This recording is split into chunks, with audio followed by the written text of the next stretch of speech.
সাকিবের ব্যাপারে কোনো ইনস্ট্রাকশন আসেনি। আমরা জানি যে প্রথম যে পরীক্ষাটা দিল সেখানে তিনি উত্তীর্ণ হতে পারেননি। Unfortunately it's very shocking.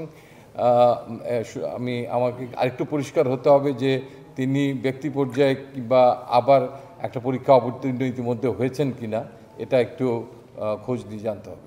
এটা আসলে আমরা নির্বাচক মণ্ডলীরা বোর্ডের কাছ থেকে জানতে চেয়েছি যে তিনি আমাদের এই প্রক্রিয়ার জন্য অ্যাভেলেবেল আছেন কি না, সেটা এখনও আমরা উত্তর পুরোপুরি পাইনি, আংশিক একটা পেয়েছি। কিন্তু যেহেতু আবার একটা শোনা যাচ্ছে তিনি অংশগ্রহণ করেছেন, তো সেটার জন্য ওয়েট করতে হবে আমাদেরকে। আসলে হয়তো every minute counts, but hopefully আমরা 1-2 দিনের মধ্যে এই ব্যাপারগুলো সম্পর্কে পরিষ্কার হয়ে যাব। না, এটা তো খুব পরিষ্কার ব্যাপার। 4 দিন তো অনেক সময় আমাদের জন্য। আমাদের তো একটা হোমওয়ার্ক করা আছে, টিমটা কেমন হতে পারে, কিংবা ছকটা তো আমাদের তৈরি করা আছে। সো সেই ছকটা পূরণ করে বোর্ডের কাছে দেওয়া আমাদের জন্য খুব বেশি একটা সময়ের ব্যাপার না।